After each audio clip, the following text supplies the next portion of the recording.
Okay, so we have a question of the day, the Facebook question of the day. Biggest moment of 2019 in Cleveland sports. Do you have an answer for that? Well, I want to start out by saying I don't think there were a lot of great accomplishments team-wise. Okay. Would you agree with that? Yeah, yes, I would. I would say Carlos Carrasco's comeback. Excellent. His return.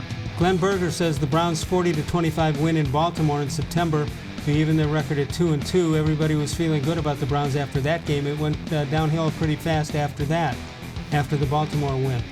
Larry Pantages says Bill Fitch induction into the Basketball Hall of Fame. Two great quotes in his acceptance speech. I always figured coaching was a good way to keep from working and having a job. It was fun.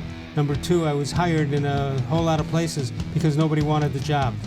Andy Mees agrees with you. Cookie Carrasco's return to the mound in Tampa Bay months after being diagnosed with leukemia. His teammates hugging him and the Tampa Bay faithful giving him the ovation. It was a classy thing. Still gives me chills thinking about it. I would agree. Yeah, you know. And they need him this year. You and I talked a little bit off the air about the Greater Cleveland Sports Awards and the Lifetime Achievement Award that's going to the Dolan family. And I heard a big discussion about it on radio today on 92.3. You know, this isn't about whether ownership delivered a championship or not, you know. They came very close in 2016, wouldn't you say? Yeah, maybe a rain delay away. Ninth inning but of I game think it's a family that, you know, born and raised here and has contributed a lot to this community, charity-wise, civic obligations, everything else. Zach Meisel from The Athletic, who I used to work with at cleveland.com, tweeted something today that made me think. And it's not that this isn't like are the Dolans really deserving, because I believe they are.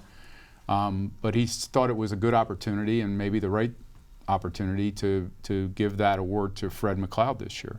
You know, Fred is a guy from Cleveland, and you told me that he did more than just Cavs games, right? At one time he did Indians games. Yeah, but the fact that he's so closely associated with the greatest player and the greatest achievement in this town's for half a century in calling the game that delivered a championship. Yeah, I haven't and what seen, happened to him this summer. I haven't seen the format for tonight's show. I'm sure they're going to do some kind of tribute. Maybe, to him. maybe there is something else, and maybe this voting was also done, you know, quite some time ago. Right. But anyway, it gave me pause to think about Fred again, and he's a really good guy, and I hated to see what happened. Obviously. Yeah, we all did. No question about that too.